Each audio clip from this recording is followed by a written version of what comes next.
Halo teman-teman, ketemu lagi kita teman-teman di channel Chandra SP. Nah teman-teman, hari ini kita akan pruning ya, melakukan kegiatan pruning kelapa sawit. Ini dia kelapa sawitnya.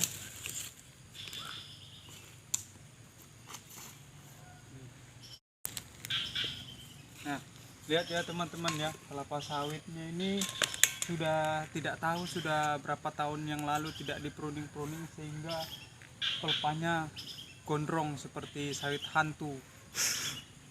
Keren banget teman-teman. Nah teman-teman, kita akan pruning kelapa sawit dengan menggunakan dodos bermerek SPP 77. Jadi dodos ini sudah sekitar 1 tahun saya pakai, tajam ya dodosnya. Ini dia, ini mereknya SPP 77. Kebetulan ini dodosnya ukurannya 4,5 cm ya teman-teman ya. Oke ya teman-teman, kita langsung aja dodos kita laksanakan.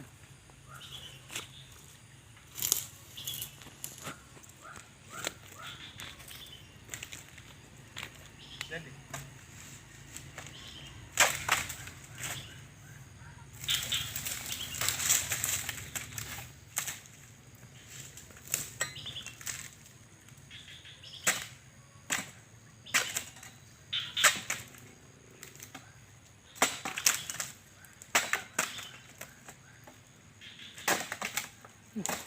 tajam.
Luar biasa.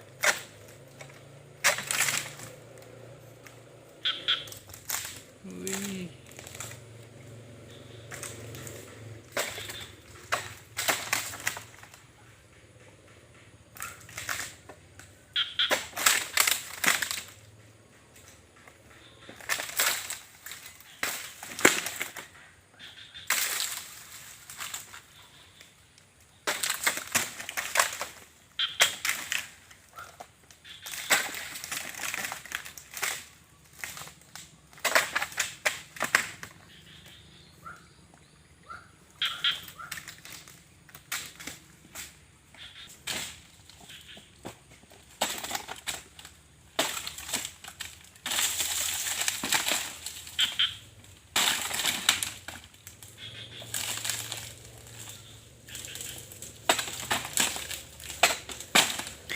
Kayak pisau silet ya.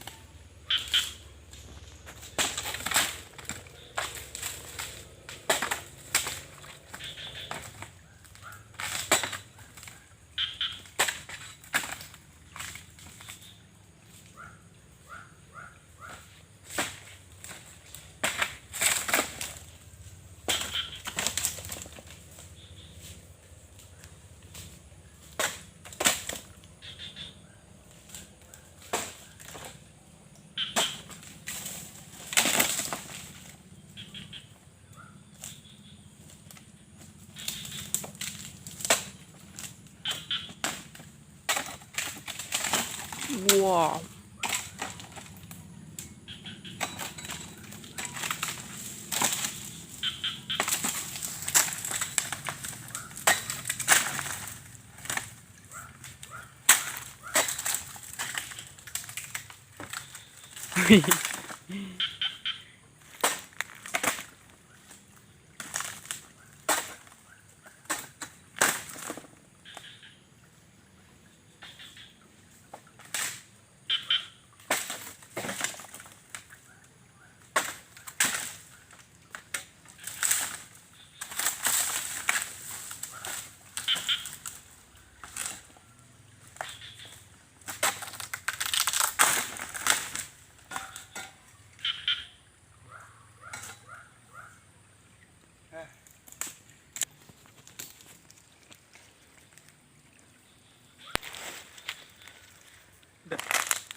Oke, teman-teman, itu dia tadi pruning kita hari ini.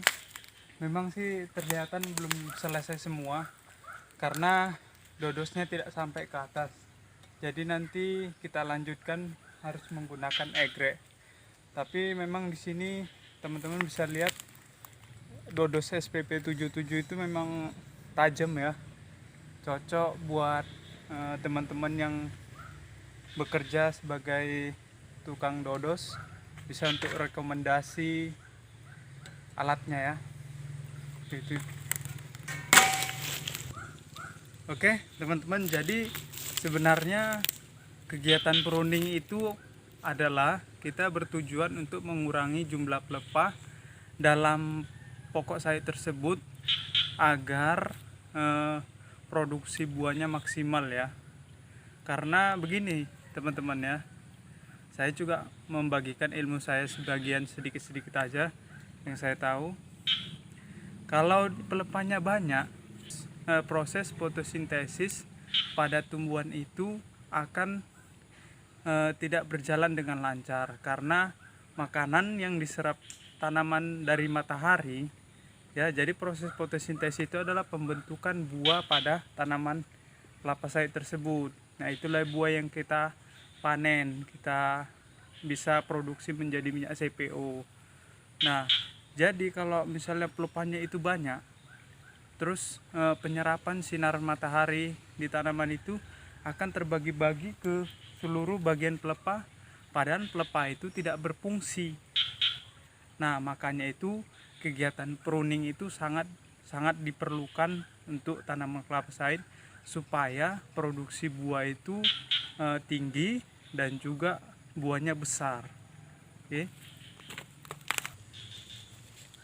Nah, jadi teman-teman, selain itu juga pruning dia berfungsi untuk ini ya, misalkan ada buah di atas sedang masak ya kan. Jadi ketika kita panen, berondolan tersebut kan jatuh ke bagian sela-sela tersebut ini. Nah, ya. Jadi kalau kita pruning itu akan membuat buah yang jatuh tadi yang banyak berondolannya langsung jatuh ke tanah kalau kita pruning.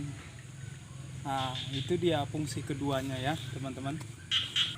Oke ya, jadi fungsi ketiga teman-teman pruning itu adalah jadi teman-teman ya, fungsi yang ketiga tidak fungsinya ya teman-teman ya. Jadi ketiga, kalau kita mempruning, usahakan pruning itu dia istilah bagi pemanen sawit itu kita harus songgo dua ya. Jadi kita harus melakukan pruning itu dengan songgo dua, artinya kita menyisakan dua pelepah di bawah tandan sawit. Nah, itu tujuannya agar buah itu kokoh juga di atas ya kan. Dan itu tadi ya teman-teman ya, efisiensi penyerapan makanan dari sinar matahari itu terbagi-bagi buat pelepah-pelepah yang ada di sekitarnya. Oke ya teman-teman, itu tadi penjelasan dari saya teman-teman Ya apabila ada kata-kata saya yang eh, kurang pas menurut teman-teman, tetapi itu semua bukan saya eh, ingin menceramai teman-teman, tapi saya ingin berbagi ilmu berdasarkan apa yang saya alami. Oke teman-teman, terima kasih telah menonton video saya. Semoga video saya ini berkembang.